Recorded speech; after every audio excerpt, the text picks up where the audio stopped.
סיפור שלא רואים בכל יום. דור שחר הוא עזתי לשעבר, שברח משם והתגייר לפני כעשור וחצי. עכשיו הוא כאן איתנו באולפן. שלום לך, דור. שלום ירון. תודה שהגעת. תראה, יש לך סיפור אישי, באמת, קצת קראתי, באמת מדהים ומורכב. אבל אני דווקא רוצה לקחת אותך ללקח, או לדברים שאתה, כשאנחנו רואים את זה כישראלים, רואים את החמאס שטבח בתושבים שלנו, אתה אומר ששום דבר לא הפתיע אותך בעצם, נכון? שום דבר לא שמעת לך את הלסת. אתה יודע מה, כואב לי כבר שנים. שנים אני מדבר עליהם. מה הם בכלל? מה הם מסוגלים לעשות?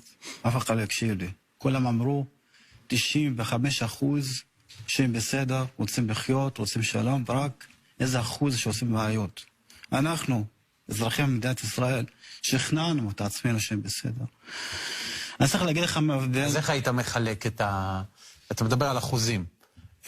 כמה מהאוכלוסייה בעזה בעצם, כי אתה שומע גם את המנהיגים, שמעת את מקרון, שמעת את נשיא ארצות הברית, שאומרים צריך להפריד בין חמאס, יש לו עשרות אלפי לוחמים, והארגון הזה, על התשתיות השלטוניות והצבאיות שלו, לבין אזרחים שבסוף אזרחים רוצים מים, רוצים אוכל, רוצים לחיות. אף אחד לא יכול להגיד לי אישית, שנולדתי שם, גדלתי שם, למדתי בבית הספר, אף אחד לא יגיד לי שהרוב האזרחים שהם בסדר. אני אעשם טובה אולי 1%, 99% שהם אנשי טרור. אני אקח לך דוגמה, באינתיפאדה הראשונה ושנייה, היו פוגעים בארץ, אוטובוסים התבססו, בנתניה, מסעדה בליל הסדר של הפסח, הרגו משפחות, מי זה היה? פתח ואש"ף. אל תשכחו שילדי של חמאס, של פתח, התנזים, ג'יהאד אסלאמי, כל האוכלוסייה הזאת לומדים באותו ספר. אני למדתי בבית הספר. חנכו אותנו להרוג יהודים. שהיהודים לקחו את האדמה של הסבא שלכם. מי שהרוג יהודי נכנס לגן עדן. הוא שהיד. אתה קולט שהורגים, רוצחים אותנו בשם אללהו אכבר, לא אלוהה אלא אללה מוחמד רסול אללה, כי אין רק אוליים אחד, והנביא של מוחמד, לכן שזה גאוני, כולם שמה רוצחים. שמע דור, כל בית, שנייה, כל בית, אני הייתי בשומר חומות, הייתי בערוץ המתחרה, ואני אמרתי, כל בית יש מחבל. אנשים ששב"כ שלשעבר אמרו שזה לא נכון, לפי הסקר זה לא נכון, 95% שבסדר. זה לא נכון.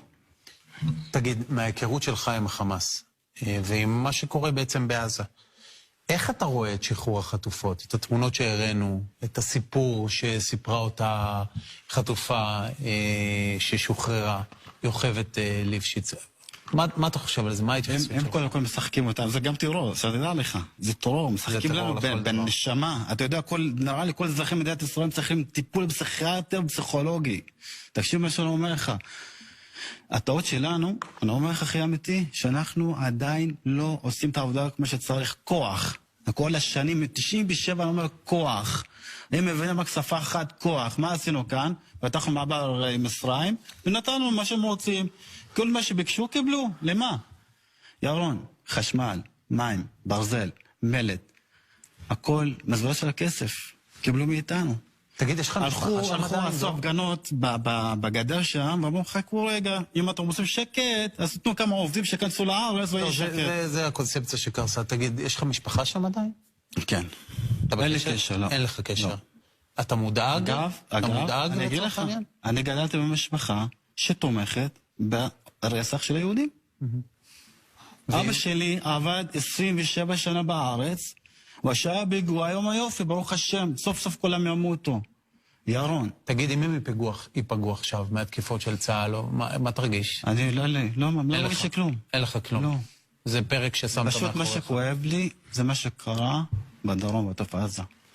שמע דור, אני חייב להגיד לך, הסיפור שלך מרתק אותי ברמה האישית, ואני אשמח שתבוא ותספר פה אצלנו באולפן פעם אחת את הכל, גם היה לפני, את הרגע שברחת, מה אתה מרגיש עכשיו, כי באמת אני חושב שזה חשוב. יש לך תמונה שאין להרבה אנשים, אפשר לחלוק עליה, אפשר לאהוב אותה, אפשר שלא, אבל היא תמונה שלמה. אז בוא נקבע שאנחנו ממשיכים את השיחה הזו בינינו, בסדר? תודה שהגעת אלינו. תודה רבה.